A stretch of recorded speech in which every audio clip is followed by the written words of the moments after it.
বন্ধুসকল, চকু দান কৰা মানুহে যে কৈ থাকে চকুজুৰি দান কৰিলো বুলি, কিন্তু প্ৰকৃতাৰ্থত সম্পূৰ্ণ চকুজুৰি দান কৰেনে বাৰু? আজি আমি এই ভিডিঅ'টোৰ জৰিয়তে জানো আহকচোন ইয়াৰ প্ৰকৃত তথ্যটো সম্পৰ্কে। যেতিয়া মানুহে চকু দান কৰে, তেওঁলোকে গোটেই চকুৰ মণিটো দান নকৰে। কেৱল নিৰ্দিষ্ট কলা মূলতঃ কৰ্ণিয়াহে দান কৰে।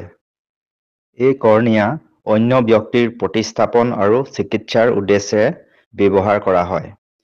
মানুহক যদি সোধা হয় চকুৰ কি দান কৰা হৈছে, দান কৰাজনে কয় চকু দান কৰিলো বা কৰিছো। আচলতে চকু নহয়, কৰ্ণিয়াহে দান কৰে। এই কৰ্ণিয়া গম্বুজ বা গোল আকৃতিৰ। এই কলা কৰ্ণিয়াই দৃষ্টিশক্তি পুনৰুদ্ধাৰ কৰিবলৈ ব্যৱহাৰ কৰা হয়। স্কেলাৰ চকুৰ বগা অংশ।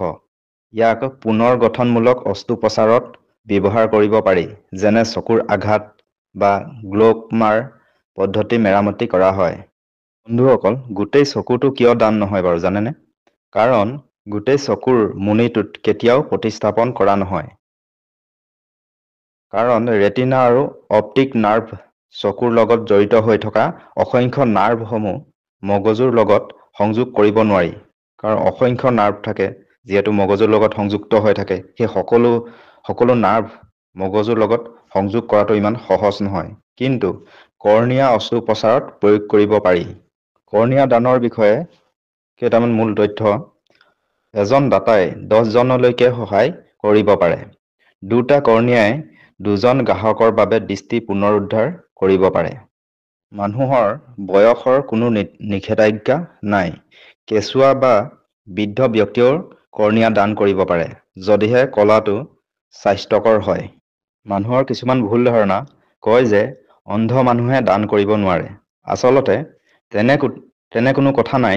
দুৰ্বল বা কমকৈ দৃষ্টিশক্তি থকা নাইবা গ্ল'কমাৰ দৰে অৱস্থাত থকা ব্যক্তিসকলেও দান কৰিব পাৰে। যদিহে কলাটো স্বাস্থ্যসন্মত হয়, তেতিয়া কৰ্ণিয়া দান কৰিব পাৰে। কৰ্ণিয়া মানুহৰ মৃত্যুৰ 24 ঘণ্টাৰ পিছতো কৰ্ণিয়া উদ্ধাৰ কৰিব পাৰি। বন্ধুসকল, আজি এই ভিডিঅ'টোৰ পৰা নিশ্চয় জানিব পাৰিলে যে মানুহে কৈ থাকে চকুজুৰি দান কৰিলো, কিন্তু মানুহে আচলতে সম্পূৰ্ণ চকুটো বা চকুজুৰি দান নকৰে। কৰ্ণিয়া আৰু স্কেলাৰহে দান কৰে। এনেধৰণৰ 100% সত্য তথ্য পাই যাবলৈ আমাৰ ফেচবুক পেজটো ফ'ল' কৰিব আৰু ইউটিউব চেনেলটো ছাবস্ক্ৰাইব কৰি দিব। ধন্যবাদ। পুনৰ লগ পাম অন্য এটা তথ্য ভিডিঅ'ত।